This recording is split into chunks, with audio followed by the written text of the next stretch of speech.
Bonsoir à toutes et à tous, je suis Stécie Algrin, la fondatrice de Penser l'après, série de webinaires qui invite les acteurs du changement dans votre salon. Et donc ce soir, c'est le deuxième épisode officiellement de notre série pour penser l'après-patriarcat et on va vous parler de binarité et de multiplicité du genre. Donc un sujet passionnant et qui mériterait à être beaucoup plus traité dans les médias et en tout cas dans les universités. Et ce soir, pour nous en parler, on a la chance d'accueillir Emmanuel Bobassi, donc, qui est sociologue et enseignant-chercheur à Sciences Po. Et vous avez d'ailleurs effectué une thèse en sociologie sur les parcours des hommes et femmes trans. Donc on pourra en parler un peu plus durant ce webinaire. En tout cas, on est vraiment ravis. On vous remercie d'avoir accepté notre invitation. Merci à vous pour l'accueil. Donc, je vous laisserai peut-être nous en dire un peu plus sur votre parcours parce que je sais que vous avez fait énormément de choses, vous avez publié pas mal de papiers. Donc, si vous pouviez nous en dire quelques mots. Oui, du coup, comme vous l'avez dit, moi je suis sociologue, je suis postdoctorant actuellement, rattaché à l'Institut national d'études démographiques. Et effectivement, je donne des cours de sociologie du genre à Sciences Po et à l'École des hautes études en sciences sociales. Et en fait, j'ai effectué ma thèse du coup sur les parcours d'hommes et de femmes trans en France. Et donc, c'est ce qui m'a amené à réfléchir un petit peu sur les questions de catégorisation du point de vue du genre, les questions également de mobilité sociale qui peuvent se produire au fil de la vie du point de vue du genre. Et depuis ma thèse, c'est des réflexions que j'élargis à la population en général, hein, pour montrer que ce n'est pas que les personnes trans qui peuvent se mouvoir un peu dans cet espace social du genre, et qu'il y a aussi des plus petites mobilités, et que tous les hommes ne se ressemblent pas, toutes les femmes ne se ressemblent pas, et que c'est aussi des choses, des mobilités et des déclinaisons du genre qu'on retrouve dans la population en général. Je vous remercie pour ces précisions et le genre, puisque c'est un peu le pivot de cet épisode. On a pu commencer à en parler avec Eris Massé dans notre deuxième webinaire. Est-ce que vous pourriez nous apporter quelques précisions? Est-ce que c'est quelque chose qui reste assez flou quand même pour nous? Alors sur le genre, sur la définition du genre, moi je vais vous donner peut-être la définition que moi j'en donne généralement et que j'utilise moi-même, parce qu'il peut y en avoir plusieurs. C'est quelque chose de très polysémique, le genre en sociologie, donc moi je fais de la sociologie, mais même dans d'autres disciplines. Mais moi je vais vous donner le sens que moi j'emploie. Moi le genre, je l'emploie comme au sens du rapport social de sexe, disons, qui produit, différencie et hiérarchise les catégories de sexe qu'on croit biologiques, donc les hommes et les femmes. Donc je l'emploie vraiment dans une définition assez matérialiste, disons, hein, sachant que ce courant d'études féministes matérialistes, c'est un courant qui s'est inspiré du marxisme, hein, qui pense vraiment le genre comme produisant deux classes de sexe, hein, qui luttent, hein, entre elles de manière assez antagonique. Et il y a notamment une théoricienne qui s'appelle Christine Delphi, hein, qui est une féministe matérialiste, parmi les plus connues, et qui a dit une phrase qui est devenue un petit peu un adage dans les études féministes, c'est le genre précède le sexe. Qu'est-ce que ça veut dire, le genre précède le sexe? Ça veut dire que le genre, au sens de ce rapport social transversal qui structure toute la société, le genre donc, va produire en fait les catégories de sexe hommes et femmes qu'on croit généralement biologiques, mais en réalité, la biologie, elle n'a que les significations sociales qu'on veut bien lui donner. Elle n'a pas en soi, en elle-même, une signification. Et c'est vraiment quelque chose qui permet aussi de désessentialiser en fait les catégories de sexe, de voir les catégories d'hommes et de femmes comme quelque chose de sociologique, une construction sociale, et non pas comme un phénomène d'origine biologique. Alors aujourd'hui, il y a une chose qu'on peut remarquer, c'est que souvent on utilise de façon interchangeable le sexe et le genre. Pourquoi est-ce que ça reste aussi flou et pourquoi est-ce qu'on a du mal à faire la distinction finalement entre les deux? Alors pourquoi? Il y a de multiples raisons. Il y a d'abord la question du contexte. Par exemple, en France, on fait beaucoup cette distinction entre genre et sexe, alors qu'aux États-Unis, on utilise le plus souvent gender. Par exemple, on dit rarement sexe. Sexe, c'est vraiment pour désigner les organes génitaux, en anglais, alors que effectivement, on a plutôt tendance à parler de genre en général. Et cette distinction, à mon avis, en France, elle est souvent faite parce que aussi elle est fondée, d'après moi, sur un malentendu. C'est-à-dire que ce qu'on entend, le discours qu'on entend le plus souvent dans les médias, par exemple, c'est l'idée que le genre, ça serait une identité de genre, ça serait un peu notre sexe psychologique et social, alors que le sexe, ça serait notre sexe biologique, nos organes génitaux. Alors moi, j'essaye vraiment de déconstruire cette opposition parce que, bon, d'une part, le genre, moi je pense que c'est un rapport social, pas forcément juste une identité, que c'est quelque chose qui structure toute la société. Et d'autre part, je ne pense pas qu'il existe fondamentalement un sexe biologique. Et ça, les féministes matérialistes l'avaient très bien montré, comme je l'ai dit, et aussi les études queer l'ont extrêmement bien montré. Judith Butler, elle le dit, le sexe n'existe pas en lui-même. Les organes génitaux n'ont pas une signification, ne permettent pas de diviser l'humanité en deux groupes en eux-mêmes. Ils ont simplement la signification très discriminante qu'on veut bien leur donner. Et c'est pour ça que, d'après moi, il faut essayer de peut-être résister à faire cette distinction entre le genre comme identité et le sexe comme le sexe biologique. Alors, il y a une chose super importante que vous avez mentionnée, c'est cette idée de mouvance, un peu de frontière entre les genres et entre les sexes qui ne serait pas si rigide que ça. Et aujourd'hui, on se base beaucoup sur une idée de binarité finalement. Qu'est-ce qui fait qu'on en est arrivé là, à cette forme de binarité, d'opposition entre le féminin, le masculin et que ce soit si ancré finalement? Alors ça, c'est quelque chose qui est vraiment multifactoriel. Donc, je vais juste donner quelques éléments peut-être de réponse, mais sans que ce soit du tout exhaustif. D'abord, d'après moi, ce qu'il faut comprendre, c'est que la différence des sexes, qu'on a tendance à considérer comme une évidence intemporelle et biologique, elle est en fait historique. C'est-à-dire que elle a été historiquement construite et à vrai dire, c'est une invention qui est relativement récente et moderne finalement. Il y a un historien qui s'appelle Thomas Laqueur qui a écrit un ouvrage qui s'appelle La fabrique du sexe, qui montre que finalement ce modèle bicatégoriel qu'on connaît si bien aujourd'hui, eh bien, en fait, il n'a vraiment émergé dans la médecine et les sciences qu'à partir du XVIIIe siècle. Que, auparavant, le sexe était plutôt considéré comme une échelle, toujours hiérarchique, hein, mais c'était l'idée que les femmes seraient en quelque sorte des hommes sous-développés, avec un pénis interne qui ne serait pas bien descendu, voilà, pendant la gestation, etc. Donc, il faut d'abord prendre en compte le fait que c'est une invention relativement moderne et qui ensuite voilà, a donné lieu à des différenciations de la part de la médecine et des sciences et qui sont aussi, qui ont été évidemment développées d'un point de vue social.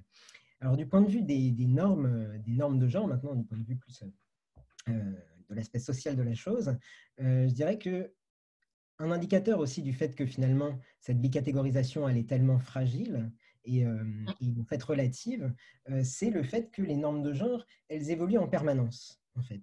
Les rapports sociaux de sexe que j'évoquais, eh bien, en fait, c'est quelque chose d'extrêmement dynamique. C'est une des caractéristiques d'ailleurs de tout rapport social, hein, que ce soit le genre ou un autre rapport social.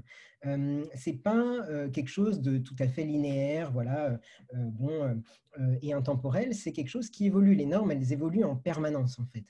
Et c'est ce qui fait que le patriarcat, puisque c'est un peu notre sujet aujourd'hui, le patriarcat, en fait, il est tout le temps en train de prendre des visages différents. Ces visages changent en permanence. Ce n'est pas quelque chose de fixe et intemporel. Il y a toujours de nouveaux visages au patriarcat, les normes de genre se reconfigurent, les rapports sociaux se reconfigurent. Et c'est pour ça, et c'est d'après moi important de le dire particulièrement dans cet épisode, puisqu'on parle du potentiel après-patriarcat, c'est que, d'après moi, il n'y a pas d'après-patriarcat. Il n'y a pas d'après-patriarcat et il n'y en aura probablement pas parce que le patriarcat, il sait tellement bien se renouveler.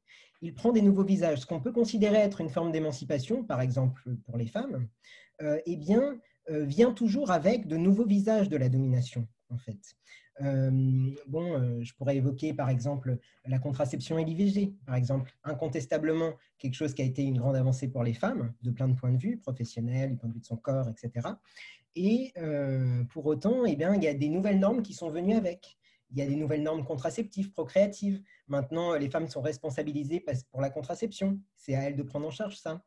Maintenant, les mères doivent être encore des meilleures mères qu'avant parce qu'elles auraient pu choisir de ne pas les avoir, ces enfants. Vous voyez, ça vient toujours avec des nouveaux visages, les avancées, en fait, des formes d'émancipation. Et je dirais même que de nos jours, on connaît un certain nombre de transformations contemporaines assez marquées, assez évidentes, comme par exemple le fait que les normes de genre ont tendance à se multiplier avec l'émergence et le développement sans précédent des mobilisations féministes, ou des mouvements LGBT, par exemple, ça crée aussi de nouvelles normes pour les individus. Ça crée aussi de nouvelles ressources pour que les individus se construisent, en fait, grâce à ces discours féministes ou LGBT, etc. Et je dirais que le pouvoir institutionnel traditionnel qui prône cette fameuse différence des sexes, cette bicatégorisation, eh bien, il a tendance à être à décliner finalement d'une certaine manière, parce qu'il y a tout un tas d'autres discours qui viennent se greffer dessus. Donc le pouvoir institutionnel lié au mariage, à la famille, à la religion, etc., ce sont des choses qui finalement sont en déclin parce qu'il y a de nouvelles normes, notamment féministes et LGBT, qui émergent en fait. Du coup, finalement, les institutions elles-mêmes en viennent à revenir un petit peu sur cette bicatégorisation, à promouvoir plus la parité, la diversité de genre, la diversité aussi de plein d'autres points de vue, hein, et ça devient presque un marqueur de modernité, entre guillemets, aujourd'hui. Donc voilà, on assiste à des transformations aussi de l'ordre du genre de ce point de vue-là. Et c'est assez incroyable que vous mentionnez le fait que l'après-patriarcat n'arrivera pas, puisque dans notre deuxième épisode, c'est totalement l'inverse qui était au cœur de notre discussion, puisque Éric Masset avait même écrit un livre qui s'appelait L'après-patriarcat. Donc je trouve ça incroyable de voir qu'il y a tellement de visions différentes sur ce sujet, et ça montre un peu les passions et à quel point ça nous attire. Et en même temps, c'est très intéressant parce que donc, ce que j'avais mentionné, c'était les luttes féministes dans les années 60 avec ces femmes qui étaient super contentes de commencer à avoir des droits un peu plus marqués, d'avoir des avancées finalement et des résultats avec leur lutte. Et qu'elles ont fait cette erreur de dire qu'elles avaient vaincu le patriarcat et que ça y est, la lutte était un peu récompensée. Et donc là, ce que vous dites, c'est que finalement, chaque avancée qu'on fait, on a une contre-attaque du système et que c'est presque sans fin. Je pense que c'est assez pessimiste, mais le pessimisme peut être un moteur en sociologie. Je dirais que, à mon avis, justement, ce discours de voilà, on a vaincu le patriarcat déjà, à mon avis, les féministes des années 70, du mouvement de libération des femmes, etc., ne pensaient pas avoir vaincu le patriarcat. À mon avis, il n'y en avait pas tant que ça qui le pensaient. Mais bon. Et du coup, en fait, à mon avis, il y a vraiment un danger, à mon sens, à penser que le patriarcat, c'est derrière nous. Parce que, c'est un discours que on entend beaucoup, je trouve, de nos jours, notamment d'un point de vue médiatique, etc. C'est un discours qu'on entend. On entend aussi que maintenant, voilà, le patriarcat, c'est plus ce que c'était, que aussi le genre est plus fluide qu'auparavant, que voilà, on peut être un peu ce qu'on veut être maintenant. Il y a un discours, je pense, assez d'un féminisme qu'on pourrait qualifier d'assez libéral, hein, finalement, qui vraiment, développe cette idée du genre fluide, de la diversité de genre, etc. Mais en réalité, d'après moi, il y a justement quelque chose dans ce discours-là qui peut saper un petit peu les fondements de la lutte contre la domination masculine, de la lutte féministe, parce qu'effectivement, comment lutter contre quelque chose qui n'existe pas? Et je pense que dans le monde dans lequel on vit aujourd'hui, je pense que tous les jours, on peut encore se rendre compte à quel point le patriarcat, il est encore là, mais il est encore là sous des formes toujours renouvelées. C'est ça qui est important et c'est pour ça aussi qu'on peut se méprendre et penser qu'il disparaît, parce qu'il prend constamment de nouveaux visages. Ce ne sont pas les visages d'il y a 10 ans, ni d'il y a 20 ans, ni d'il y a 30 ans, ni d'il y a 40 ans. Il change en permanence, mais ça ne veut pas dire qu'il disparaît. D'ailleurs, on le voit assez bien. Je pense que beaucoup de personnes qui ont annoncé la fin de ce patriarcat sont des personnes qui ne subissent plus de façon si prononcée que ça les conséquences du patriarcat. En tout cas, quand on est un homme blanc, on n'a forcément pas du tout le même rapport avec le patriarcat. Et donc, il y a eu plusieurs figures qui en ont parlé. Je pense notamment à Delphine Batho, voilà, qui annonçait que les femmes avaient acquéri l'égalité de droit et que c'est bon, il fallait arrêter de râler et que le reste, c'était juste une question de volonté, de travail finalement, à nous d'aller chercher ces droits dans les faits. Donc c'est un peu des personnes qui se sont alignées avec ce qu'elles avaient et qui ne trouvent pas ça normal qu'on continue à avoir des revendications. Mais à vrai dire, moi, je vois dans ce type de discours une illustration justement du fait que le patriarcat est toujours bien là. Pourquoi? Parce que ce type de discours de voilà, les femmes n'ont qu'à se bouger maintenant puisqu'il y a l'égalité en droit, c'est encore une fois une forme de responsabilisation des femmes, hein, qui en fait font ce qu'elles peuvent avec les contraintes qu'elles ont en général. Et ça participe, à mon avis, et c'est une belle illustration, des nouveaux visages du patriarcat, où voilà, on vient responsabiliser des femmes pour des choses qui sont en réalité de l'ordre de la domination structurelle, et qui, à mon avis, est assez contre-productif du point de vue de la lutte contre la domination masculine. Hein. Mais c'en est une illustration, en tout cas, et notamment de l'incorporation par les femmes, puisque vous mentionnez les femmes, de l'incorporation, de l'intériorisation en fait, par les femmes de tous ces mécanismes propres à une société patriarcale. Oui, tout à fait. Puisqu'on en est toujours sur cette question de binarité, donc distinction entre hommes et femmes. Moi, je me demandais un peu les conséquences que ça peut avoir finalement sur les individus. Qu'est-ce qui paraît un peu, qu'est-ce qui peut paraître comme des sources de privilèges pour certaines personnes et qu'est-ce qui peut être totalement réducteur pour d'autres. Ça doit être assez complexe quand même. Alors, c'est très complexe parce que, là encore, c'est vraiment pas possible d'être exhaustif en fait sur cette question parce que le genre, c'est vraiment un rapport social. Donc, c'est-à-dire que du coup, il structure la société dans son ensemble. Et du coup, comme les classes sociales finalement, c'est un peu là partout et tout le temps, c'est-à-dire que c'est quelque chose de tellement transversal que voilà, je peux donner quelques exemples de à quel point c'est structurant pour les vies des individus, mais je pourrais tellement pas faire le tour. Donc voilà, je donne quelques exemples au hasard. En fait, je dirais que on peut prendre, de toute façon, voilà, on peut prendre par exemple le processus d'un parcours de vie, d'une trajectoire de vie. Le genre, il est là dès le plus jeune âge, avant même la naissance. Dès qu'on assigne en fait un sexe à l'enfant à naître, dès qu'on dit lors de l'échographie c'est un garçon ou c'est une fille, pour les parents qui souhaitent connaître le sexe qui sera assigné à leur enfant, eh bien, dès ce moment-là, ça y est, c'est parti pour ce qu'on appelle en sociologie la socialisation différenciée, hein, du point de vue du genre, c'est-à-dire que dès la naissance d'un individu, voilà, sa famille va commencer à voilà, créer un environnement qui est différencié selon qu'il s'agit d'un garçon, selon qu'il s'agit d'une fille, avec les jouets, avec voilà, tout un tas de choses, les couleurs et aussi bien sûr les comportements des parents qui ne vont pas être les mêmes selon que le nouveau-né ou le bébé, l'enfant est un garçon ou une fille, hein, évidemment. Ce qui fait que les garçons et les filles vont, dès le plus jeune âge, en fait, développer des dispositions complètement différentes, hein, voilà, et qui vont aussi les suivre par la suite. Alors, heureusement, dans la vie, on n'est pas socialisé que dans l'enfance par ses parents, on est aussi socialisé et resocialisé tout au long de sa vie. Hein. On peut notamment voilà, bénéficier d'une socialisation féministe, c'est possible, hein, donc d'une socialisation militante. On peut faire des rencontres qui vont bouleverser le cours de notre vie. Hein. Mais en tout cas, majoritairement, voilà. Bon, si on prend, voilà, si on compare les deux groupes, les garçons et les filles vont être socialisés tout à fait différemment, ce qui va avoir des répercussions déjà à l'école, hein, dès le plus jeune âge. Les filles vont beaucoup mieux réussir que les garçons parce qu'elles ont été éduquées à être plus sages, sérieuses, méticuleuses. Mais dès qu'on rentre sur le marché du travail ensuite, eh bien, ce qui était pour elles un atout devient un handicap parce qu'il y a différentes formes de ségrégation sexuée, hein, qui s'organisent dès ce moment-là, très très tôt. Donc une ségrégation verticale, bien sûr, le fameux plafond de verre qu'on connaît, hein, et une ségrégation horizontale, c'est-à-dire que les hommes et les femmes ne vont pas en fait être représentés à l'identique dans tous les corps de métier. Donc à statut égal, en fait, ils ne vont pas forcément avoir les mêmes fonctions, pas être dans les mêmes domaines professionnels.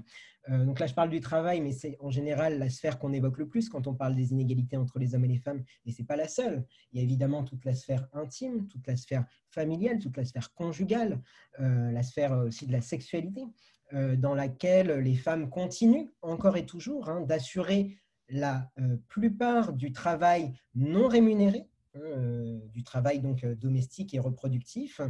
Elles assurent, si vous voulez, vraiment la majeure partie de ce travail. Pour vous donner une idée, en 10 ans, le temps de travail domestique des hommes a augmenté de 1 minute. Donc, c'est pour vous signaler à quel point on n'est quand même pas dans l'après-patriarcat. Évidemment, c'est quelque chose qui se fonde, entre autres, sur les dynamiques de l'hétérosexualité. Hein. C'est bien sûr intimement lié tout ça à ce que Judith Butler appelle la matrice hétérosexuelle, qui est indissociable de cet ordre du genre, vraiment indissociable. et qui est au fondement du coup de cet ordre du genre. Ce qui fait que, par exemple, pour des lesbiennes, elles peuvent, dans certaines sphères de la vie, dans la sphère intime, dans la sphère domestique, aussi s'affranchir en tout cas de certains marqueurs de la domination masculine. Donc voilà, après, j'ajouterais peut-être aussi, plus à la destination des hommes cette fois-ci, que cette bicatégorisation et surtout cette hiérarchie qui est créée entre deux catégories d'individus, elle est aussi coûteuse parfois pour eux-mêmes, pour les hommes eux-mêmes. Et ça, en général, ils s'en rendent pas trop compte, hein, mais par exemple, je citerai voilà, l'exemple de l'espérance de vie. Hein. Les hommes vivent toujours en Europe, selon les pays, de 5 à 7 ans de moins que les femmes. On a tendance, là encore, à croire que c'est une évidence biologique, que ça a toujours été comme ça, les hommes vivent moins longtemps. Ça n'a rien de biologique. Tout ça, c'est tout à fait sociologique, en fait. Si les hommes vivent moins longtemps en moyenne que les femmes, c'est parce qu'ils ont reçu une socialisation qui est différente, c'est parce qu'ils ont une socialisation au risque qui est différente, des modes de vie plus à risque, des comportements alimentaires plus à risque, ils ne mangent pas tout à fait la même chose, ils fument plus, ils boivent plus, etc. en moyenne. Ils ont aussi un rapport à tout ce qui est risque, accident de voiture, etc. Je pourrais vous donner tout un tas d'exemples qui n'est pas le même. C'est aussi parce qu'ils ont un rapport très différent au système de santé. Hein, de par leur socialisation de genre, hein, ils vont beaucoup moins consulter des médecins et l'institution médicale que les femmes, hein, parce que justement on leur a appris qu'il ne fallait pas trop s'écouter. Donc au final, ils meurent quand même 5 à 7 ans plus tôt. Donc vous voyez, en fait, ça peut même coûter aux hommes eux-mêmes, cette domination masculine, cette bicatégorisation et cette hiérarchie entre deux catégories d'individus. Est-ce qu'on peut peut-être faire le lien aussi avec le concept de masculinité toxique? Je me souviens d'une situation qu'on a vécue avec Ariane où donc, il y avait ce jeune homme qui montait sur des rochers, qui avait peur de sauter, et l'ensemble des personnes qui le regardaient, qui lui disaient concrètement, t'es pas un homme, qu'est-ce que tu fais, pourquoi est-ce que tu sautes pas? On a été les premières à dire concrètement, pourquoi est-ce que le fait d'être un homme devrait le désinhiber sur cette prise de risque et lui enlever toute considération du risque qu'il est en train de prendre. Donc, c'est assez important, je pense, de le mentionner. Alors, peut-être deux éléments par rapport à ça. Le premier, c'est que le terme de masculinité toxique, eh bien, moi, c'est un terme que j'emploie pas parce que j'ai tendance à penser que ça a tendance à individualiser le problème. Il y aurait des hommes toxiques et pas d'autres. Et que par ailleurs, c'est un terme qui ne montre pas vraiment qu'il s'agit d'un processus social qui conduit à ça.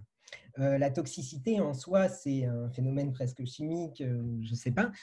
Et du coup, c'est un terme, à mon avis, qui ne montre pas l'ampleur de ce phénomène social, en fait, qui peut poser problème du point de vue de la masculinité. Du coup, moi, j'aurais tendance à dire plutôt que, en fait, la socialisation masculine en soi est en soi problématique de différents points de vue. Pour les femmes, évidemment, elle est nuisible, mais aussi pour les hommes eux-mêmes, hein, comme dans le cas que vous décrivez là, justement. Et en fait, ce que vous dites là me fait penser aussi à comment ça se construit la masculinité versus comment ça se construit la féminité. Enfin, comment, en tout cas, on est forcé de se construire dans le monde dans lequel on vit. Eh bien, en fait, la construction de la masculinité, elle se construit. Enfin, si vous voulez, la masculinité, elle ne se construit pas sur le même mode que la féminité. La masculinité, elle se construit avant tout entre pairs, P-A-I-R, entre hommes. C'est-à-dire que les hommes vont se construire les uns par rapport aux autres, se jauger en fait les uns par rapport aux autres. Alors que les femmes, elles sont plutôt socialisées à se voir à travers le regard des hommes. Donc finalement, tout le monde se construit à travers le regard des hommes au final. On remarquera. C'est ça aussi le patriarcat. Et donc, si vous voulez, c'est aussi ce qui fait que la contrainte à l'hétérosexualité est beaucoup plus forte pour les femmes. C'est parce qu'elles doivent se construire à travers le regard des hommes, alors que les hommes se construisent avant tout entre eux. Ce n'est pas tant le regard des femmes qui importe que le regard des autres hommes pour eux. Super intéressant, en tout cas, ce concept de ne pas aller chercher la faute de l'individu, mais de chercher plus dans la construction sociale et comment on se construit. C'est génial. Okay. Il y a une personne qui revenait sur le concept de binarité en essayant de souligner le fait que c'était en quelque sorte déterminé biologiquement avec les chromosomes, etc. Même si, bon, il y a quand même des cas qui ne sont pas dans ce cadre-là. Donc, comment est-ce qu'on répond à ça sur la justification de la binarité dans la société? Alors, je dirais que bon, déjà, le monde social est fait de catégories. C'est-à-dire que le monde social, en fait, il se construit sur la base de catégories, sur la base de systèmes de classification, que ce soit sur le genre ou sur n'importe quoi d'autre. Les groupes sociaux et les individus se construisent à partir de catégories. C'est ça aussi qui donne du sens à leur existence. Et c'est quelque chose qui constitue, en fait, le monde social. Cette binarité et surtout les hiérarchies qu'elle implique, en fait, sont vraiment, je dirais, au fondement en fait, de cet ordre social du genre. Donc, moi, je dirais que la question, c'est surtout, en fait, en quoi cet ordre du genre construit en fait la binarité. C'est dans ce sens-là, à mon avis, que la question se pose. Et voilà, comme je le disais tout à l'heure, bon, voilà, c'est le genre au sens du rapport social qui fait qu'on va assigner en fait les individus à une catégorie ou à une autre. Mais ce qui est intéressant, c'est que tous les individus n'y rentrent pas dans ce modèle en fait du tout. Ça ne fonctionne pas en fait. Et il y a tout un courant d'études féministes qui est extrêmement intéressant, qui s'appelle la critique féministe des sciences. Qui a maintenant près de 50 ans. Hein. Et cette critique féministe des sciences, en fait, elle montre que finalement, bon, le genre, c'est pas une question de biologie, mais c'est plus une question sociale voilà, qu'on a construit, hein, cette différence des sexes. Et elle montre aussi très bien, cette critique féministe des sciences, que la médecine et les sciences elles-mêmes ne parviennent pas à faire rentrer tous les individus dans les deux cases qu'elles ont contribué à créer. Et ça, c'est extrêmement intéressant. Bon, il y a la question des intersexes, bien sûr, mais pas que. Hein, ça marche aussi pour bien d'autres personnes. Et d'un point de vue social également, c'est le cas. C'est-à-dire que, comme je le disais, toutes les femmes ne se ressemblent pas, tous les hommes ne se ressemblent pas. Il y a toute une diversité de façons d'habiter le genre, en réalité. On le voit bien, voilà, il suffit de voir les hommes et les femmes autour de nous. Hein, bon. Et il peut y avoir dans la population en général toute voilà, un tas de déclinaisons en fait, de la masculinité, de la féminité. Il y a énormément d'études sociologiques qui ont montré qu'il y avait des styles de féminité et de masculinité très différents selon les appartenances de classe, selon les appartenances de race, selon les orientations sexuelles, et que finalement, ça devient compliqué en réalité de faire rentrer tout le monde dans ces deux cases. Par ailleurs, bon, il y a le courant des études qu'on appelle les études sur l'intersectionnalité, hein, qui ont montré que les rapports sociaux, ils fonctionnent toujours tous ensemble, simultanément, genre race, classe, et que du coup, eh bien, toutes les femmes ne vont pas faire la même expérience de la domination masculine. Hein, et inversement, la domination de classe aussi ne va pas être la même selon qu'on est un homme ou une femme. Donc, vous voyez, c'est vraiment quelque chose qui, à mon avis, mérite d'être investigué, en tout cas cette multiplicité du genre, que ce soit dans la médecine et les sciences ou dans les sciences humaines et sociales. Et c'est génial parce que j'arrête pas de mentionner ce livre, mais le livre de Bell Hooks, De la marge au centre, elle en parle parfaitement. Elle dit que finalement, il y a une seule catégorie dans la société qui n'est l'oppresseur de personne, ce sont les femmes racisées. Et c'est exactement ça, puisque donc les hommes racisés peuvent toujours exercer leur domination sur les femmes. Les femmes blanches peuvent toujours exercer leur pouvoir sur les femmes racisées. Et finalement, on a une catégorie qui se retrouve un peu tout en bas de cet échelon qui a été construit dans la société et qui, elle, peine à avoir la parole, alors que justement, elle pourrait avoir une vision intersectionnelle de toutes ces problématiques, donc que ce soit les luttes de classe, les luttes raciales, les luttes féministes, et c'est assez incroyable. Bien sûr, en fait, si vous voulez, c'est cette multiplicité du genre. Moi, je m'étonne en fait, mais bon, c'est mon objet d'étude, mais je m'étonne de ce qu'elle n'ait pas été encore, enfin, qu'elle soit encore si peu investiguée. Parce que moi, j'ai beaucoup travaillé aussi sur les catégories de classe. J'ai considéré les parcours de changement de sexe comme un parcours de mobilité sociale. Hein, bon. Et je m'étonne parce que, si vous voulez, ça fait quand même très longtemps en sociologie qu'on a repensé finalement, voilà, qu'on a pensé et repensé constamment les catégorisations de classes, qu'on a montré que les classes sociales, c'est pas juste deux classes, c'est pas juste des bourgeois versus des prolétaires, que c'est beaucoup plus complexe que ça, qu'il y a toute une diversité de dotations en capital, une diversité de capitaux de différentes natures qui construisent toute une diversité de classes sociales qui construisent les goûts des individus, leurs dégoûts, leurs dispositions, et qui en a une multiplicité dans un espace social. C'est vrai que moi, je dis pourquoi pas faire cette même démarche à propos du genre. Tout à fait. Et ça m'amène à ma prochaine question. Finalement, comment est-ce qu'on en sort de toutes ces constructions sociales? Comment est-ce qu'on peut repenser le genre pour sortir de ce modèle binaire? Alors, je dirais qu'il y a plusieurs possibilités. Il y a des outils qui existent déjà et d'autres qu'on peut développer.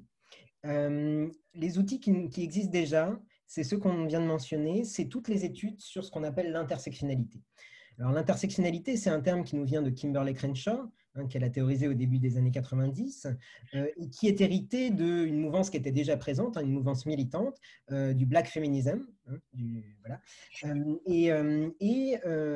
Kimberlé Crenshaw, elle a bien montré comment voilà, la domination masculine, c'est pas la même pour tout le monde. Elle a travaillé sur les politiques anti-discrimination aux États-Unis. Elle a travaillé notamment sur les violences conjugales. Elle a montré que cette expérience des violences conjugales, elle est très, très différente selon les femmes, selon notamment qu'elles sont blanches ou racisées. Voilà, les femmes racisées, elles vont déjà beaucoup moins porter plainte parce que la police est connue quand même, c'est de notoriété publique, qu'il y a un certain nombre de pratiques racistes. Que aussi pour elles, la famille, ça n'a pas du tout la même signification que pour les femmes blanches, parce que pour elles, la famille, pour des femmes racisées, c'est aussi un endroit où être protégé du racisme de l'extérieur, alors que pour les femmes blanches, ça n'a pas cette importance-là, la famille, en fait, et du coup que c'est beaucoup plus difficile pour elles, en fait, de dénoncer leur conjoint, parce que ça veut dire qu'elles brisent un peu ce halo de paix familiale. Donc, vous voyez, il y a déjà ces outils-là, l'intersectionnalité, qui avait été déjà formulée d'une autre manière par une sociologue française matérialiste qui s'appelle Danielle Kergoat. Elle avait parlé de consubstantialité des rapports sociaux. Elle avait travaillé sur les femmes ouvrières et elle avait montré que le métier d'ouvrier, ce n'est pas du tout le même pour les hommes et pour les femmes, que l'expérience de l'appartenance aux classes populaires n'est pas la même pour les hommes et les femmes. Donc, on a ces outils-là. Et il y a aussi différents sociologues qui ont montré que, voilà, comme je le disais, il y a différents styles de masculinité et de féminité, que les groupes des hommes et des femmes ne sont pas homogènes.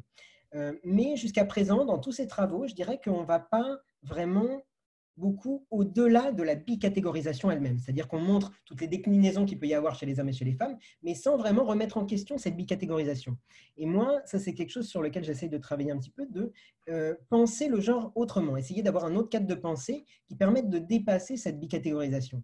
Et pour ça, moi, j'essaye d'amener un concept, j'ai essayé notamment à partir du cas des trans, mais c'est quelque chose qui pourrait être fait et qui va être fait voilà, à propos de la population en général, c'est de penser, comme on a pensé un espace social de classe, comme Pierre Bourdieu l'a fait en montrant la multiplicité des groupes sociaux, des classes sociales et des pratiques et des goûts qui se jouent dans cet espace, eh bien de montrer, de considérer le genre comme un espace social, comme un espace multidimensionnel qui comporte plein de pôles différents, qui ont leurs propres normes. Les normes de genre d'une personne ne sont pas forcément celles d'une autre. C'est quelque chose, comme je le disais, d'hétérogène, surtout avec le développement des mobilisations féministes et LGBT.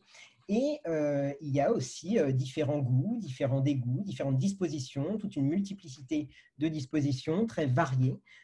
Et comme je le disais, il y a une multitude de façons de l'habiter, cet espace social du genre, qui ne se résume pas à masculinité versus féminité. Voilà.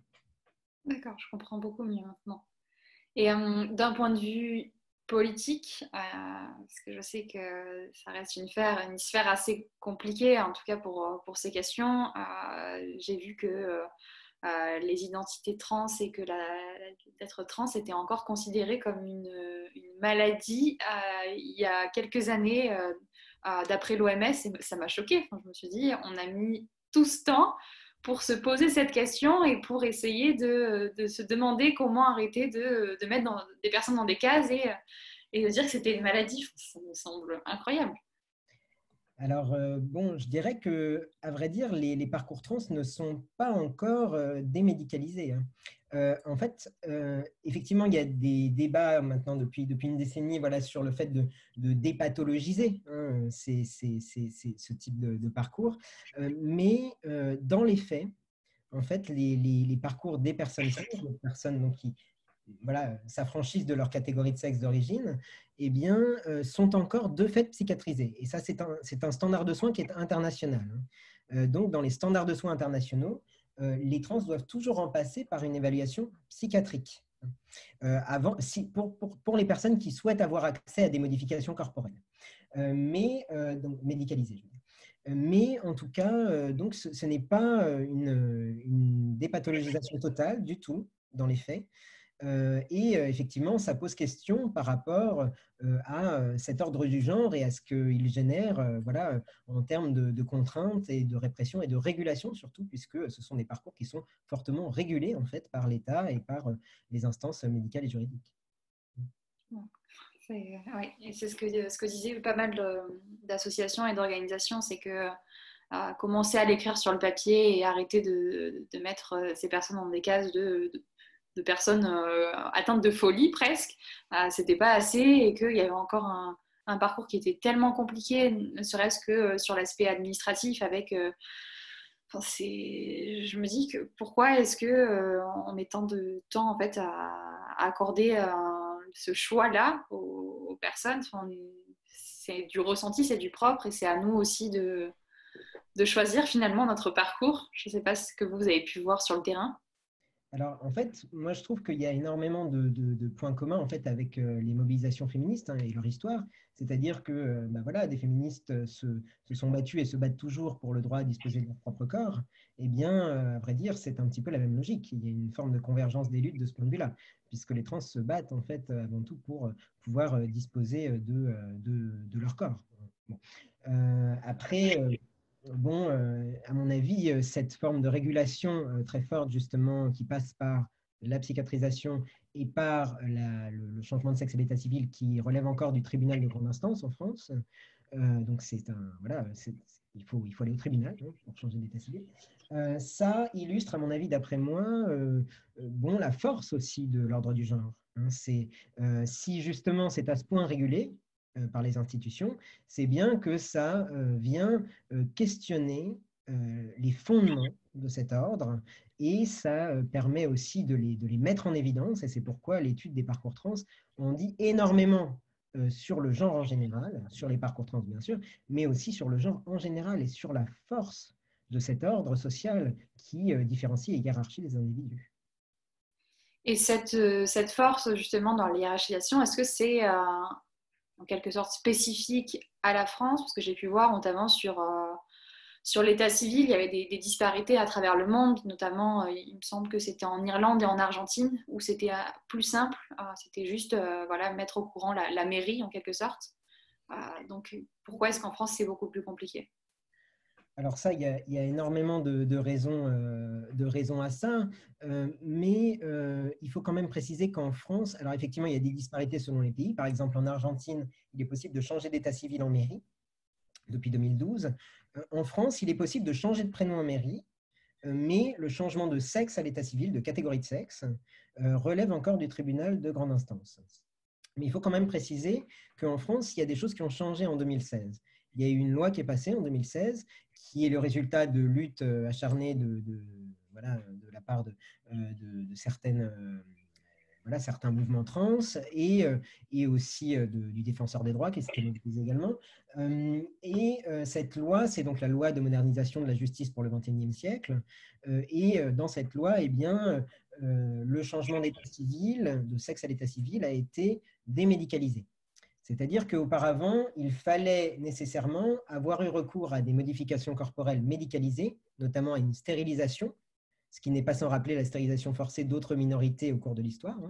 Il fallait en passer par des modifications corporelles, et notamment la stérilisation, pour avoir le droit de changer de sexe à l'état civil. Et ça, c'est quelque chose qui désormais n'est plus exigé depuis 2016 pour pouvoir changer de sexe à l'état civil. Donc, il y a quand même des choses qui bougent en France, mais pas trop non plus. Et pour revenir un peu sur des termes qu'on a pu mentionner depuis le début, et je pense que ça peut mettre un peu de flou sur notre discussion. On a mentionné le terme de trans, de cisgenre. Est-ce qu'on pourrait avoir des renseignements et plus de détails là-dessus? Alors, oui, sur les définitions, du coup, moi, je vous donne les définitions que j'en donne généralement. Il peut y en avoir d'autres. Moi, pour les personnes trans, j'entends qu'il s'agit de personnes, les personnes trans, qui eh bien, ne se reconnaissent pas dans le sexe qui leur a été assigné à la naissance, dans la catégorie de sexe homme-femme qui leur a été assignée à la naissance, et qui entreprennent d'en changer ou du moins de s'en affranchir un minimum. Voilà.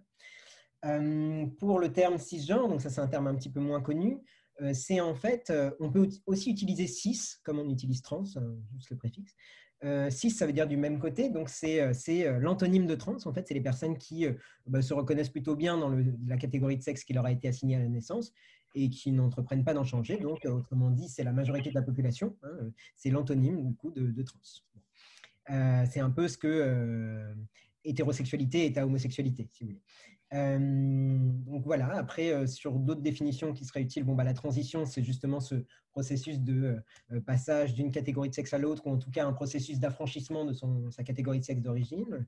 Et il y a aussi un terme qui, peut-être que vous le connaissez déjà, le terme de non-binaire, qui commence à être de plus en plus employé aussi, pas seulement au sein de la population trans, même s'il y a beaucoup de trans qui se revendiquent non-binaires, mais aussi de manière générale dans la population, pas forcément des personnes qui se disent trans par ailleurs, et qui désigne donc les personnes qui voilà, en tout cas, ne se reconnaissent ni comme hommes ni comme femmes, et qui ne souhaitent pas du coup correspondre à ce modèle bicatégoriel, même si bien sûr dans les faits, eh bien, elles sont bien obligées, elles y sont souvent contraintes dans le monde dans lequel on vit, parce qu'il y a des contraintes administratives, institutionnelles qui sont extrêmement fortes, bien sûr. Pour continuer sur les transidentités et sur ce parcours, est-ce que pour définir la transidentité, on retrouve un peu les mêmes critères qui sont affectés à la binarité habituelle, ou est-ce qu'on a trouvé d'autres critères, d'autres choses, d'autres éléments à prendre en compte De quel point de vue? sur la transidentité pour définir ce que c'était vraiment et comment ça se construisait? En fait, c'est compliqué parce que, vous voyez, par exemple, ce terme de transidentité, tout le monde ne se reconnaît pas dedans. C'est-à-dire qu'il y a beaucoup de personnes trans qui ne se reconnaissent pas dedans, qui estiment, par exemple, être un homme ou une femme et pas avoir une identité trans, entre guillemets. Donc, en fait, c'est vraiment, il y a énormément de luttes et de controverses autour des termes à employer de ce point de vue-là. Moi, j'aurais tendance à dire que, du coup, il n'y a pas une définition de ce que c'est. Que ça soit, alors évidemment, on a bien des définitions médicales de ce que c'est dans les manuels des troubles mentaux, etc. Mais en tout cas, d'un point de vue sociologique, moi je dirais que c'est. Je vous ai donné une forme de définition juste avant, mais je dirais que en réalité, c'est compliqué d'avoir une définition qui rassemble en fait toute cette population, une population dont les contours sont assez flous finalement. Parce qu'à partir de quel moment est-ce qu'on devient trans, c'est compliqué de le déterminer finalement. Et du coup, je dirais que là encore, toutes les transitions ne se ressemblent pas, hein, et qu'en fait, il y a une diversité de transitions possibles, il y a une diversité de parcours de transition qui ne se ressemblent absolument pas. Et c'est pourquoi aussi l'intersectionnalité, c'est utile à mobiliser quand on étudie ce type de parcours, de mobilité du point de vue du genre, parce que voilà, les parcours, ils sont très différents selon les appartenances sociales des personnes, en termes de classe, en termes de race, de sexualité, en termes d'âge, bien sûr, et de génération. Ça, on le voit même chez les personnes cisgenres, justement. Voilà, être une femme à 20 ans aujourd'hui, c'est pas pareil que pour la génération de sa mère ou de sa grand-mère. Et du coup, il y a vraiment une diversité de parcours de transition et d'expériences subjectives aussi, personnelles, individuelles de la transition, qui varient selon énormément de paramètres. Donc voilà, c'est un peu une non-réponse que je vous donne, c'est-à-dire que c'est compliqué.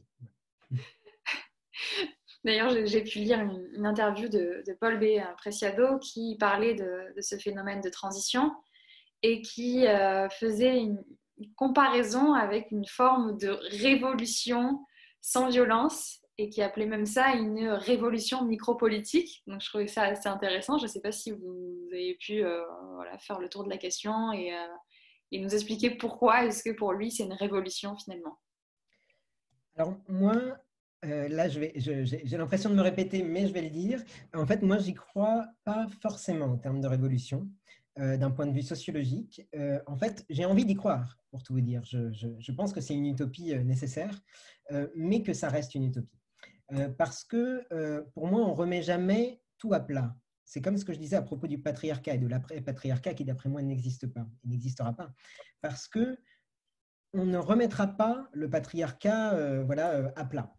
On ne va pas le faire disparaître. C'est ça une révolution, c'est repartir sur de nouvelles bases. Et à mon avis, les visages du patriarcat se transforment, mais il n'y a, il n'y a pas au fond de véritable révolution, il n'y a que des reconfigurations, que des recompositions.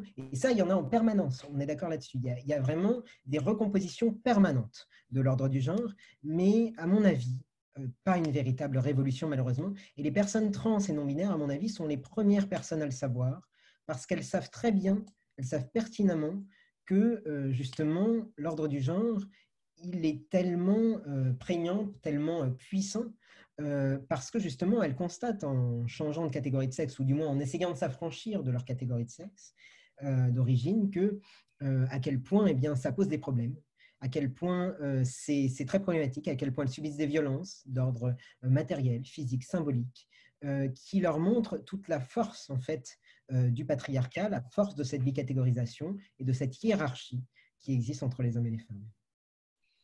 Et sur les parcours trans, pareil, j'avais pu voir une certaine différenciation qui pouvait être faite entre le male to female et le female to male. Et je trouvais ça assez intéressant de voir qu'on reproduisait exactement le même schéma, que d'aller vers le côté féminin, en tout cas des rôles dans la société, c'était beaucoup plus dur. Est-ce que vos études montrent la même chose?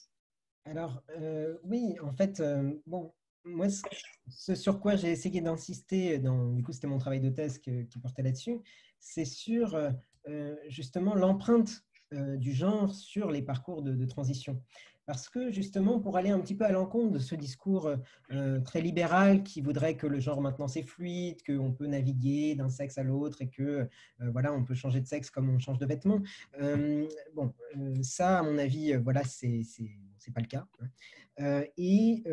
En fait, on se rend compte que finalement, les personnes trans vivent matériellement et symboliquement une mobilité sociale. Moi, je les ai appelés des transfuges, hein, comme on parle de transfuges de classe, des transfuges de sexe. Voilà. Et justement, sur ce point, la comparaison entre les hommes et les femmes est très intéressante. C'est intéressant de prendre en compte à la fois les expériences des parcours voilà, F2M et M2F et autres, en tout cas. Mais ça montre de plein de points de vue à quel point, justement, le genre est structurant dans ces parcours. Le genre, le fait de changer de sexe, ça ne permet pas d'échapper au genre, bien au contraire, en fait. Le genre est omniprésent dans les parcours des trans. On ne change pas de sexe comme ça, juste sans contrainte.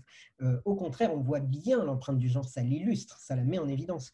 Par exemple, du point de vue du traitement social et scientifique des trans, on se rend compte qu'ils ne reçoivent pas du tout le même traitement, en fait, les hommes et les femmes trans. Historiquement, si on regarde la littérature médicale tout au long du XXe siècle sur les trans, ça parle que de femmes trans dans cette littérature. Les hommes trans sont absents. Et ça s'inscrit dans toute une histoire en fait, de médicalisation des corps des femmes. Les corps des femmes sont plus médicalisés depuis des siècles et des siècles que ceux des hommes. En fait, on considère toujours les corps des femmes, comme avant le XVIIIe siècle, comme des corps d'une certaine manière imparfaits, incomplets, malades d'une certaine manière, que la médecine viendrait en quelque sorte parachever. Le développement de la gynécologie, de l'endocrinologie, c'est des sciences qui sont polarisées, c'est des disciplines qui sont polarisées sur les corps des femmes, qui leur ont fait porter la charge de la contraception, qui, avec un suivi gynécologique sans équivalent masculin.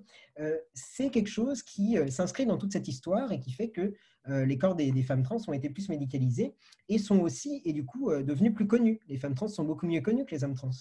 Et ça, voilà, c'est parce que l'histoire de la médicalisation est très différenciée. Et c'est ce qui fait que donc, les femmes trans sont mieux connues, mais aussi qu'elles sont plus exotisées de plein de points de vue. Donc voilà, pas toujours un avantage.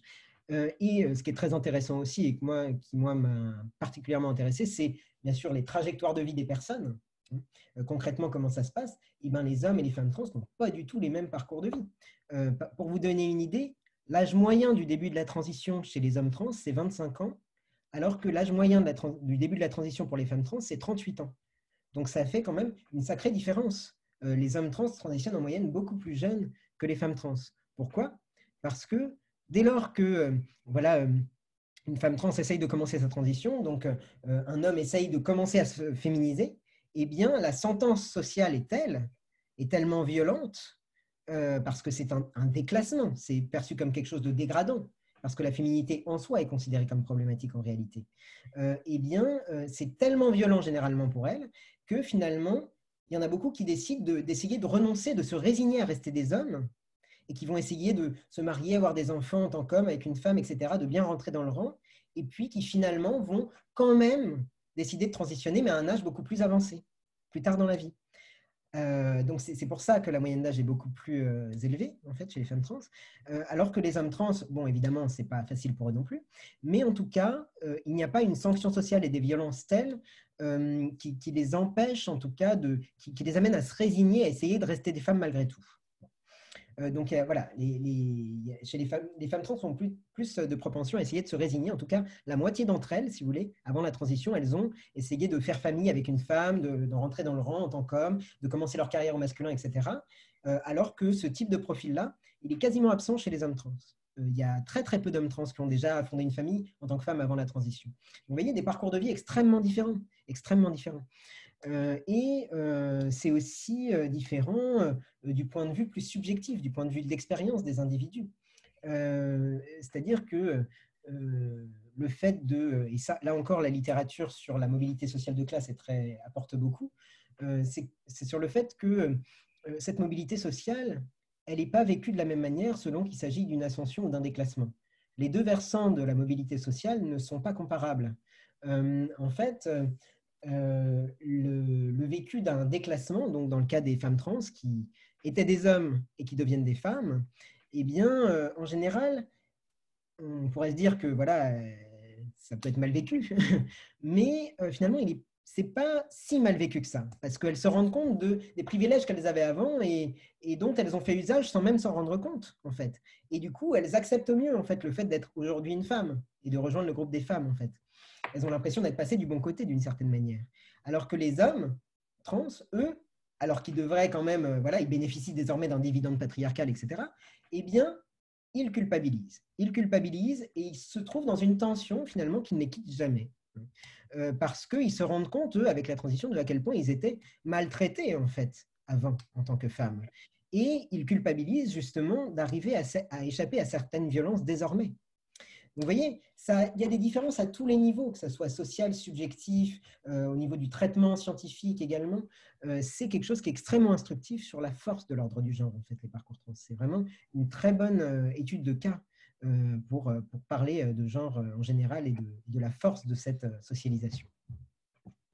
Alors, vous avez mentionné ce passage donc, d'homme à femme et le fait que ça fait réaliser en quelque sorte les avantages dont on peut bénéficier précédemment. Et je sais qu'il y a des mouvements féministes qui sont assez durs vis-à-vis de ces personnes. On les appelle les TERF, donc c'est Trans Excluded Radical Feminists. Et je me demandais, vous, ce que c'était en quelque sorte votre avis là-dessus, sur comment est-ce que ça se passe, est-ce que ça rend la transition finalement encore plus compliquée de voir que on passe d'une partie de la société où on ne se sent pas à sa place à une partie où on n'est pas accepté, on fait pas de enfin, ça doit faire un sacré bazar tout ça, je pense. Ouais. Ben, évidemment, c'est pas très agréable pour les personnes concernées, mais surtout, moi, effectivement, c'est des choses qu'on a connues là, dans le contexte de cette dernière année, qui sont revenues un petit peu sur le devant de la scène médiatique, mais qui sont en réalité des sujets très anciens hein, dans les milieux féministes, qui datent en réalité des années 70. Hein. Il y avait déjà les mêmes débats dans les années 70, et qui, je dois dire, sont des débats qui n'évoluent pas trop. Hein. Concrètement, les termes restent un petit peu les mêmes. Et justement, le fait de considérer les parcours des trans comme une forme de mobilité sociale permet justement, à mon avis, de décentrer le débat. Pourquoi ? Parce que finalement, les arguments de certaines féministes, en tout cas, qui justifient l'exclusion des trans de certains espaces féministes, c'est le fait que voilà, les femmes trans, par exemple, ont été des hommes, donc elles ont été socialisées comme des hommes. Donc, voilà, on ne peut pas accepter dans les espaces non mixtes des personnes qui ont été socialisées comme des hommes. Pour les hommes trans, on peut trouver un discours similaire du type « ce sont désormais des hommes, donc on ne peut pas accueillir des hommes dans des espaces non mixtes, ce n'est pas possible ». Finalement, moi j'ai envie de prendre le problème à l'envers, du coup, en considérant que c'est une expérience de mobilité sociale, je dirais que les trans, ce sont aussi des personnes qui soit ont été des femmes, soit le sont devenues. Donc, c'est toutes des personnes finalement qui savent pertinemment ce que c'est que d'être une femme dans la société dans laquelle on vit et qui en ont pleinement conscience parce qu'elles ont vécu cette mobilité sociale. C'est des personnes qui se sont rendues compte de à quel point elles avaient des privilèges auparavant ou de à quel point elles en ont perdu, enfin, ou de à quel point, pardon, elles en ont acquis. Et du coup, si on voit les choses sous cet angle-là, ça permet aussi de décentrer un petit peu le débat, je dirais, qui fait rage depuis 50 ans maintenant. Donc ce serait finalement d'autant plus des alliés parce que ça pourrait éclairer un peu sur cette disparité entre les deux côtés et apporter une vision finalement un peu plus complète de ce qu'on peut avoir. Ben, je dirais qu'effectivement, ce sont des personnes qui, en fait, sont un peu les seules personnes à avoir vu le monde des deux côtés, hein. À voir la différence qu'il y a à être traité socialement comme un homme et comme une femme. En tout cas, les personnes ne se sentent pas forcément hommes ou femmes dans leur sexe d'arrivée, enfin, il n'y a pas forcément une destination, hein, dans une transition, mais en tout cas, elles vont être vues d'une certaine manière qui est différente de la manière dont elles étaient vues auparavant. Donc, disons que finalement, c'est les seules personnes à avoir vécu cette ascension ou ce déclassement et à avoir conscience de à quel point en fait il y a des différences entre l'avant et l'après. Je vais vous donner un exemple pour que ce soit plus parlant peut-être. Avec la transition, les hommes trans en viennent généralement à découvrir l'entre-soi masculin, les relations entre hommes. Et ça, c'est quelque chose qui en général est assez troublant et malaisant, je dois dire, parce que en fait ils se rendent compte de à quel point ils ont sous-estimé le sexisme qui régnait dans ces espaces auparavant. Et ça, des personnes qui ont toujours été des femmes ne peuvent pas le savoir, parce qu'il n'y a pas d'entre-soi masculin quand il y a une femme. Donc, vous voyez, par exemple, les discours des hommes trans permettent d'en apprendre beaucoup sur cet entre-soi masculin, parce qu'eux, ils arrivent à lire ce qui se passe justement dans cet entre-soi. Donc voilà, c'est un exemple pour signifier voilà, que cette étude, du coup, que cette analyse des parcours trans permet d'apporter énormément, en fait, à mon avis, à l'analyse des dynamiques de genre en général, des rapports sociaux de sexe, en plus d'être une lutte qui se fonde par ailleurs sur exactement les mêmes fondements que la lutte féministe, à savoir notamment le droit à disposer de son corps. Et concrètement, est-ce qu'on peut espérer que ce soit un sujet qui gagne en exposition? Parce qu'on le voit en tout cas, maintenant on a des émissions sur les parcours trans, on a des expositions. En tout cas, c'est quelque chose qui gagne de plus en plus en visibilité, mais est-ce que pour autant, ça va forcer les personnes qui voient un peu tous ces sujets émerger à comprendre et à faire le pas finalement qui n'a pas été fait jusqu'ici? Alors, ça, c'est une question délicate parce que d'abord, il y a la théorie et la pratique. C'est-à-dire que moi, je trouve que voilà, depuis quelques années, il y a une visibilité exponentielle des mouvements trans et aussi des mouvements non binaires qui amènent à questionner justement cette bicatégorisation et qui sont partie des mouvements trans et qui maintenant se démocratisent. Mais du coup, effectivement, il y a plus de visibilité par rapport à ces mobilités dans l'espace social du genre. Mais je dirais que voilà, ça s'accompagne certes d'une tolérance accrue peut-être, mais ça ne veut pas dire que dans la pratique, les choses changent fondamentalement. Ça, c'est des choses qui ont déjà été montrées à propos de l'homosexualité, par exemple. C'est-à-dire qu'il y a des sociologues comme par exemple Wilfried Roh ou Sylvie Tissot qui ont travaillé sur l'acceptation de l'homosexualité et qui ont montré que, eh bien, oui, c'est vrai qu'avec le développement des mobilisations féministes et LGBT, se développe une forme d'acceptation de principe de l'homosexualité. Si vous voulez, entre guillemets, ça fait bien de dire qu'on est gay-friendly, par exemple. Ça fait bien dans certains milieux sociaux, hein, bien sûr, en général fortement dotés en capital scolaire et culturel. Ça fait bien, on montre qu'on est instruit, on montre qu'on est moderne, mais ça ne veut pas dire que dans la pratique, les choses changent, en fait. Par exemple, Wilfried Roh, il a montré que quand on demande aux personnes, voilà, qu'est-ce que vous pensez de l'homosexualité en général, par exemple, les personnes CSP+, disent pas de problème, l'homosexualité, très bien, pas de souci. Mais si on leur demande ensuite, et si votre enfant est homosexuel, ça se passerait comment? Eh bien là, je peux vous dire qu'il n'y a plus de différence entre les classes sociales. Tout le monde accepte assez bof, et voire même il y a une crispation particulièrement forte chez les classes supérieures qui se vantent par ailleurs d'être gay-friendly. Donc vous voyez, il y a des différences entre la théorie et la pratique. Et il y a quand même des choses qui changent dans la pratique, hein. Je ne veux pas dire que ça ne change pas. Donc, par exemple, en France, on voit des évolutions notoires du point de vue juridique, par exemple. Là, on voit qu'il y a un nouveau critère de discrimination qui est apparu, les discriminations sur la base de l'identité de genre en 2017. Désormais, on peut changer d'état civil sans modifier son corps, ce qui est quand même assez incroyable. Bon, comme je le disais tout à l'heure, il y a les questions de parentalité et de procréation qui se discutent actuellement. C'est encore difficile, mais voilà. Donc, des choses changent, mais il y a la question de la théorie, de la pratique, mais il y a aussi la question des représentations de genre, de tous les stéréotypes et représentations.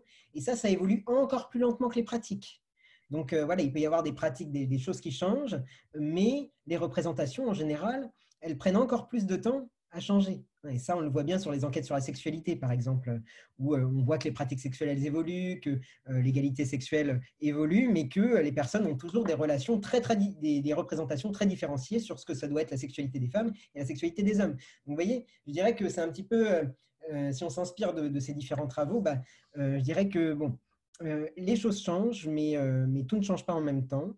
Et surtout, ça ne change pas de manière magique comme ça change sous l'impulsion des mobilisations collectives et ça prend du temps. Il y a des grands décalages entre théorie, pratique et représentation.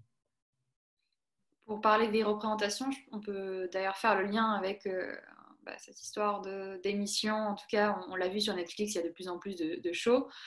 Mais c'est souvent un côté assez, comment dire, assez presque érotisé finalement des parcours trans qui est mis en avant quand je pense aux drag queens, etc., qui sont souvent dans un univers très pailleté. Ça ne représente pas l'ensemble des trans finalement. Pourquoi est-ce qu'on persiste à nous mettre cette image-là en avant?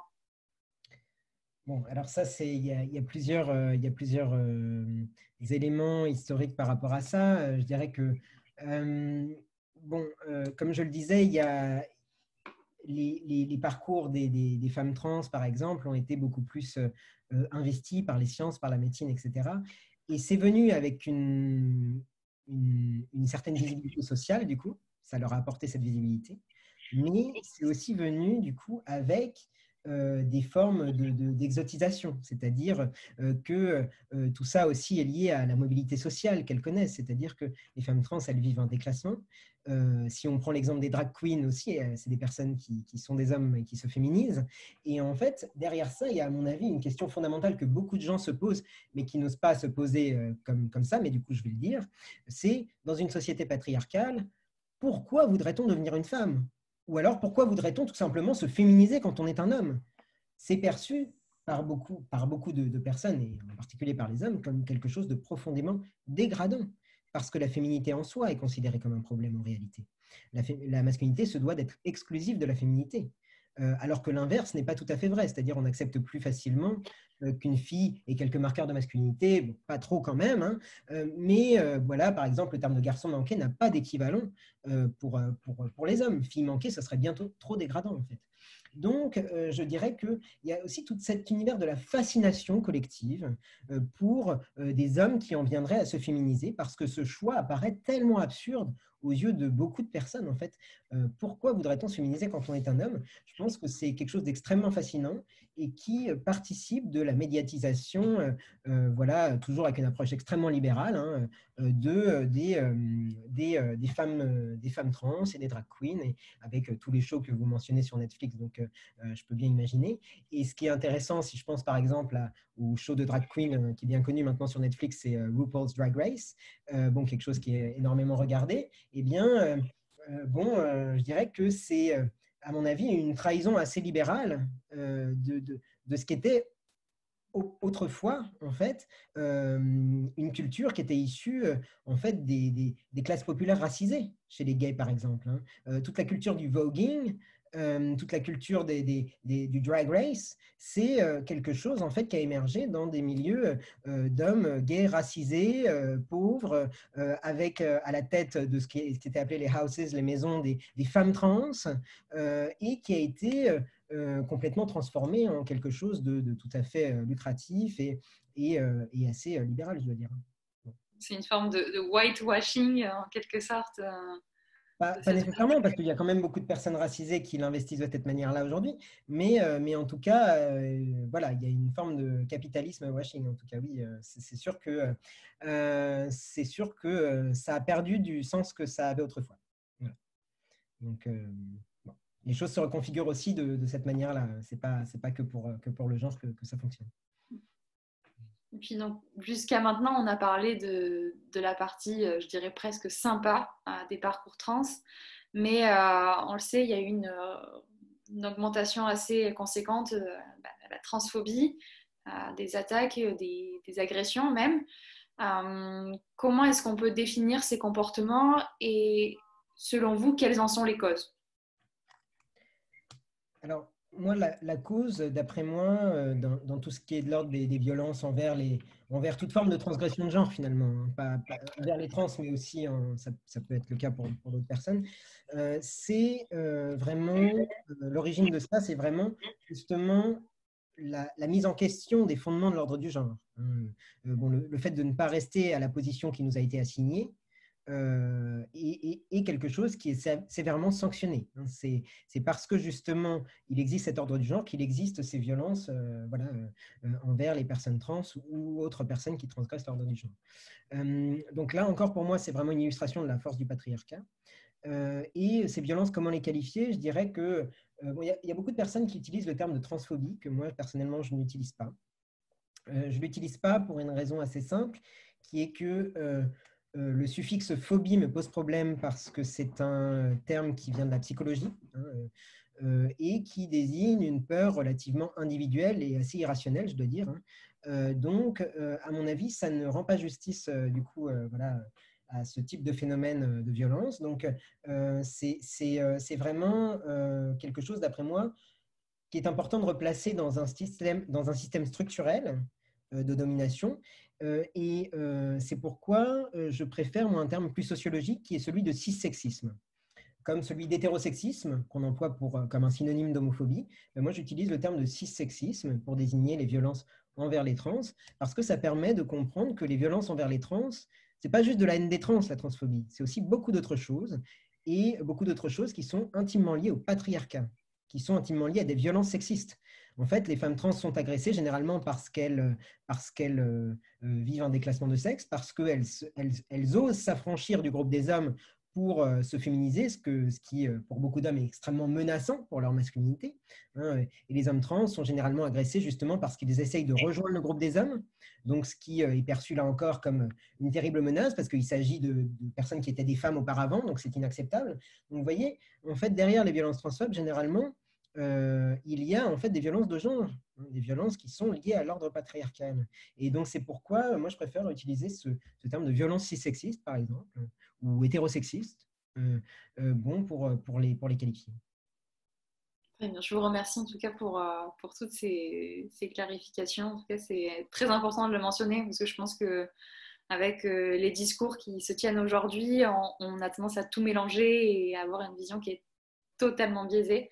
Donc c'est important, je pense, de faire ce travail-là. On va pouvoir passer maintenant aux questions des participants et participantes. Donc je laisse la parole à Ariane. Bonsoir à toutes et à tous. On commence donc à la seconde partie de ce webinaire, questions du public. Merci à toutes les personnes qui ont posé des questions, on en a eu beaucoup. Et la première, ça a été, disons, la dernière en termes de chronologie, mais elle rejoint très bien nos conversations sur les séries Netflix. C'est quel impact a eu la série Transparent sur l'éducation de la population générale sur le sujet de l'identité trans et comment a-t-elle été reçue par la communauté? Alors, bon, merci pour cette question. Alors, du coup, moi, je ne suis pas trop spécialiste du coup de la question de la réception des médias, etc., ni même des médias en eux-mêmes, quoi. Mais du coup, je dirais que sur la série Transparent, bon, c'est vraiment quelque chose que je n'ai pas mesuré, donc c'est pas du tout scientifique ce que je dis là. J'ai l'impression qu'elle a reçu un bon accueil, et notamment, d'après moi, pour quand même être un peu pessimiste par rapport à ce bon accueil, en tant que sociologue, on fait souvent ça, c'est le fait qu'elle a probablement eu un si bon accueil parce qu'elle met en scène des figures assez connues.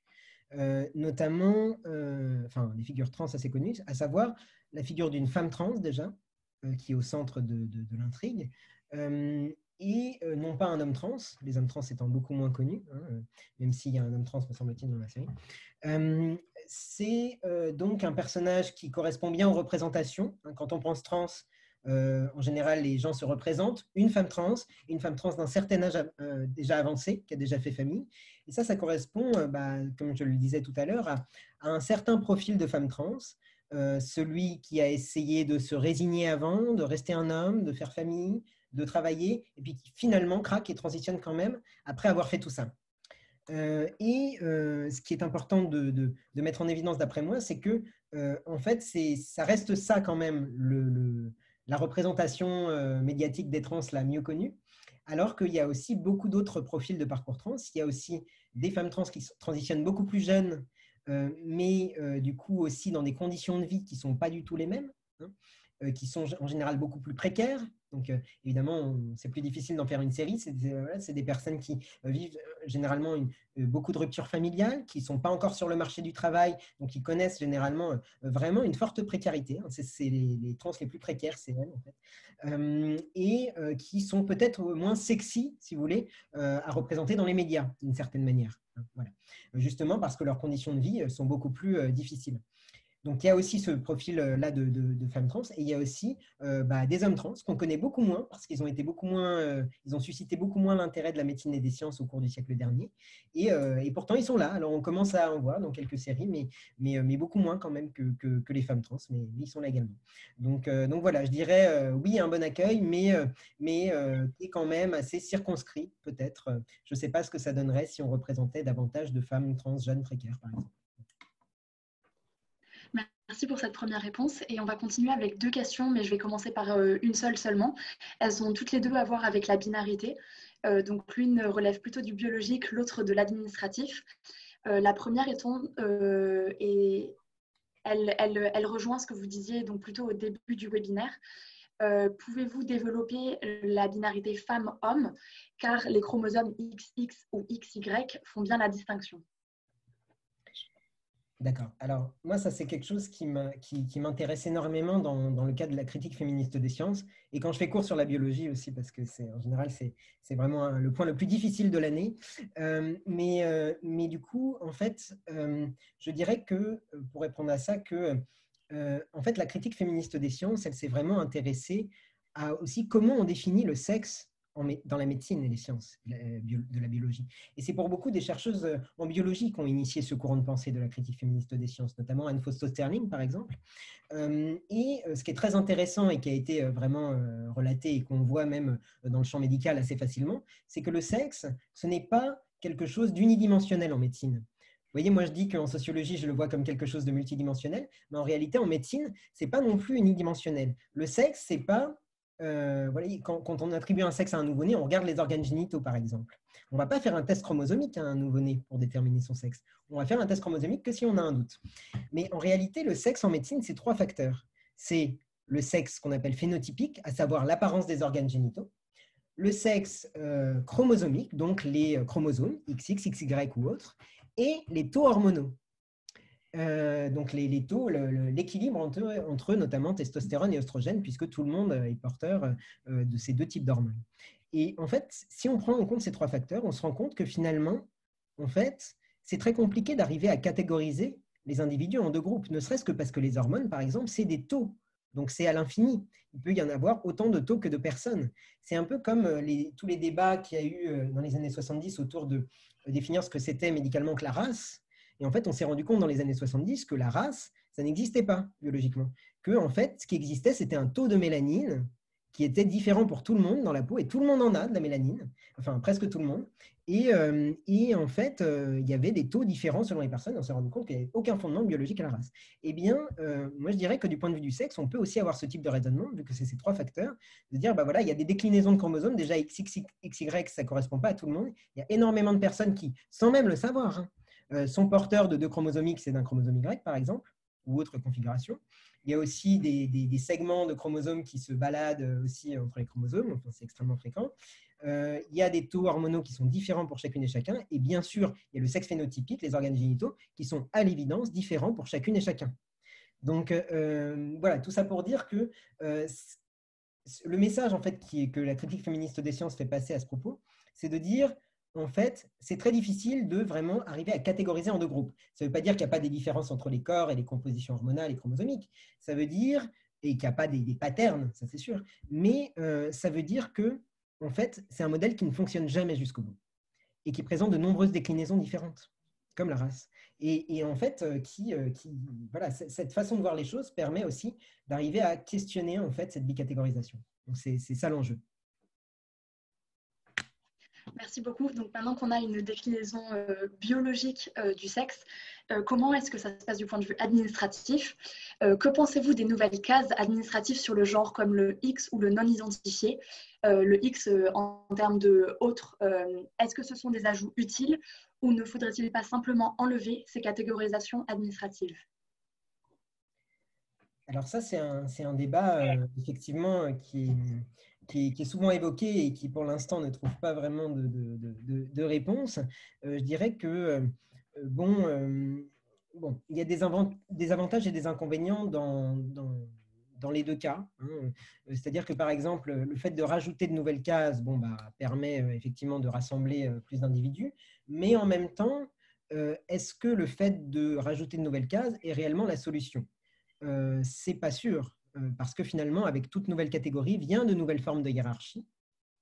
Est-ce que, la question qui se pose à ce propos des nouvelles catégories qu'on pourrait rajouter, c'est finalement, est-ce que le fait de rajouter par exemple une catégorie de sexe neutre, ce qui a été discuté il y a 3 ans en France et rejeté par la Cour de cassation, est-ce que ça ne contribue pas à rappeler qu'au final, il y en a deux des sexes? Il y a homme-femme et autres. Finalement, déjà, en plus, l'appellation de sexe neutre est un peu étrange. Ça veut dire quoi un sexe neutre? On ne sait pas trop. Finalement, est-ce que ce n'est pas aussi rappeler qu'il y a quand même deux catégories qu'il faut garder et est-ce que ça risque pas de recréer aussi des hiérarchies entre ces deux catégories et la troisième? Ensuite, sur la question de retirer le sexe de l'état civil, eh bien ça, ce qu'il faut savoir déjà, c'est que en fait, le sexe que l'on a sur notre état civil en France, c'est quelque chose qui est extrêmement récent. Hein. Ça a été introduit sous le régime de Vichy, le sexe à l'état civil. Avant ça, on n'avait pas de sexe à l'état civil en France, en réalité. Donc, comme quoi, on peut bien s'en passer. Alors, un argument qui est souvent avancé pour s'opposer justement au retrait du sexe à l'état civil, c'est celui de la mesure des discriminations et des inégalités entre hommes et femmes. En fait, il y a beaucoup de personnes qui disent bah oui, mais comment on va faire pour mesurer les inégalités et les discriminations envers les femmes si on n'a plus la mention de sexe à l'état civil? En réalité, d'un point de vue sociologique, il n'y a aucun problème à ça. C'est-à-dire que, vous voyez, par exemple, aux États-Unis, on fait bien des statistiques ethniques et pourtant, ce n'est pas marqué sur les papiers d'identité. Bon. En fait, dans les enquêtes, il suffit de demander aux personnes de déclarer le sexe dans lequel elles vivent. Il n'y a absolument pas besoin de l'avoir sur les papiers d'identité. C'est tout simplement quelque chose à prévoir dans les enquêtes, et ce qui est d'ailleurs déjà fait dans toutes les enquêtes, en fait. Donc, moi, je ne vois pas forcément d'obstacle de ce point de vue-là sur cette solution. Mais encore une fois, c'est un débat vraiment qui reste irrésolu. Il y a énormément de débats sur ce sujet jusqu'à présent. Et pour l'instant, rien ne change. Mais... Merci beaucoup d'être revenu sur ces différents points. On va peut-être prendre une dernière question. Comment comprenez-vous le cissexisme présent dans les milieux militants féministes et que j'ai l'impression de voir gagner du terrain? Avez-vous des pistes de réflexion sur le sujet et également pour le combattre? Alors, oui, c'est-à-dire que sur le sexisme qui est présent dans ces milieux, en fait, il n'est pas forcément plus présent qu'avant, il a toujours été présent, en fait, je crois. Mais je ne sais pas si on parle de sexisme envers du coup, les femmes en général ou envers les personnes trans de la part des féministes. Je peux aborder les deux du coup. D'abord du point de vue de la place des femmes dans les milieux LGBT, si vous voulez, par rapport aux gays par exemple, aux hommes gays. Là, le fait de considérer le genre comme un rapport social est toujours aussi utile, c'est-à-dire que dans l'acronyme LGBT, on met un peu tout le monde ensemble, mais en réalité, ce sont des groupes qui n'ont rien à voir les uns avec les autres. C'est-à-dire que les vies des gays et des lesbiennes ne se ressemblent pas. Et qu'il y a, dans le cas de l'homosexualité, des rapports sociaux de sexe qui viennent, là encore, façonner l'expérience de vie des individus et leurs conditions de vie. En fait, voilà, tout simplement, les gays restent des hommes d'une certaine manière, et les femmes, les lesbiennes, elles connaissent voilà, la condition de beaucoup de femmes, à l'exception faite du fait qu'elles peuvent échapper effectivement à certains marqueurs de la domination masculine dans le cadre de l'hétérosexualité. C'est ce qui fait qu'une théoricienne, Monique Wittig, dit les lesbiennes ne sont pas des femmes. Effectivement, elles ne le sont pas complètement parce qu'elles échappent à cette catégorie dans la sphère domestique et conjugale, familiale. Mais en tout cas, ce qui est sûr, c'est que les gays ont des ressources qui correspondent à des trajectoires d'hommes, quoi. Donc des ressources matérielles tout à fait différentes, une reconnaissance tout à fait différente. Donc, évidemment, à l'évidence, dans les milieux LGBT, il y a des formes de cissexisme qui se reproduisent. Alors maintenant, sur la question de ce qui se joue pour les personnes trans, qui sont effectivement exclues de beaucoup de milieux féministes, bon, eh bien, je dirais que là, dans ce cas-là, il s'agit, à mon avis, d'un conflit entre populations dominées. Pour moi, c'est vraiment un conflit entre populations dominées, à savoir que les féministes, pour certaines, peuvent, à raison, se dire, voilà, le combat des femmes, il est fragile. Il est de fait toujours fragile, le combat des femmes. Les luttes des femmes ne sont pas... Voilà, rien n'est jamais acquis. Et les militantes le savent mieux que personne, d'ailleurs. Et je dirais que voilà, de ce fait, parce qu'elles savent que ce combat il est fragile, elles peuvent se sentir aisément menacées et avoir peur que voilà, le pouvoir masculin ne vienne se réinstaurer dans les espaces féministes. Et elles peuvent, quand on a peur, on peut facilement se tromper d'ennemi, c'est humain. Et elles peuvent voir dans les femmes trans, par exemple, eh bien, une menace masculine qui viendrait s'immiscer dans les milieux féministes. Mais en réalité, bon... à l'évidence, l'ennemi, ce n'est pas les femmes trans. Hein. Les femmes trans vivent ce que d'autres femmes ont vécu avant elles, hein, les femmes racisées, par exemple. Il y a cette fameuse phrase, justement, qui a été reprise par Bell Hooks, ne suis-je pas une femme ? C'est en fait, à la Convention des femmes dans les années 50, il y avait une femme noire qui avait pris la parole pour dire « Ain't I a woman ?» Ne suis-je pas une femme devant une assemblée de femmes blanches ? Vous ne me considérez pas comme une femme parce que je suis noire, en fait. Et finalement, c'est un peu ça, ce qui se passe avec les femmes trans, c'est aussi les mêmes politiques d'altérisation qui se suivent et se répètent, en fait, dans l'histoire des mobilisations féministes. Et j'y vois, moi, là encore, voilà, un conflit entre populations dominées, des formes d'altérisation qui se jouent du point de vue de différents rapports sociaux. Et à mon avis, pour faire face à ça, pour avancer par rapport à ça, à mon avis, la solution, c'est vraiment de se rappeler l'héritage du féminisme. Toujours l'héritage des mobilisations féministes qui ont précédé, l'héritage du black feminism, des luttes intersectionnelles, de ce point de vue-là, l'héritage pour lutter contre les politiques d'altérisation, l'héritage des féministes matérialistes. Christine Delphi, elle a écrit un ouvrage en 2 tomes qui s'appelle « L'ennemi principal ». C'est qui l'ennemi principal ? C'est le patriarcat.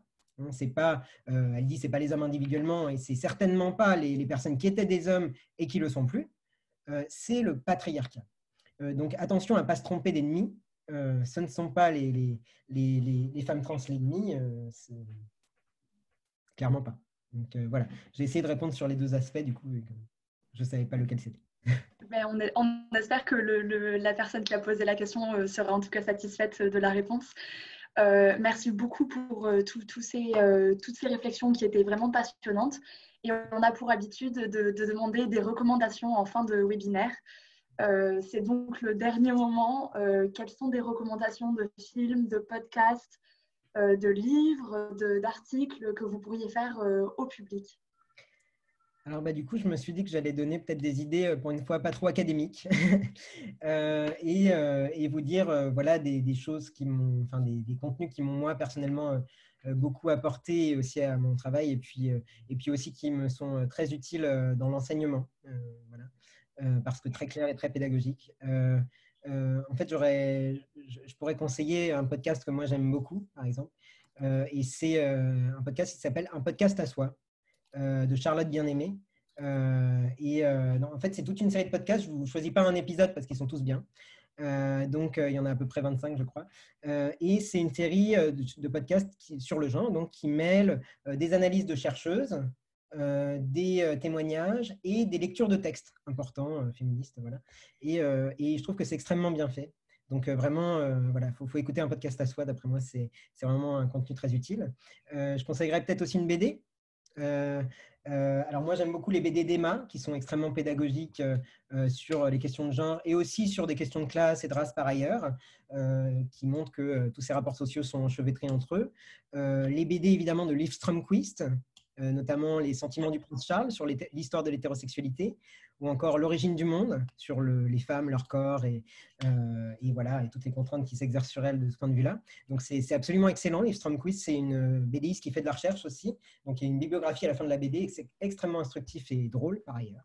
Donc je recommande totalement. Et enfin, sur cette question voilà, de la binarité, de la transgression du genre, je recommande toujours quand même un film que beaucoup de gens ont vu maintenant, mais c'est Tomboy de Céline Sciamma, qui permet de comprendre aussi voilà, à quel point en fait, le genre, c'est très complexe de faire rentrer les gens dans deux cases, c'est très complexe. Et souvent, ça ne marche pas. Mais qui montre aussi à quel point souvent on n'a pas le choix de devoir rentrer dedans. Et que souvent, ça donne lieu à des expériences assez violentes et tristes. Donc voilà, c'est un très beau film que je recommande également. Donc, voilà. Vous m'avez demandé une suggestion, j'en ai fait plusieurs.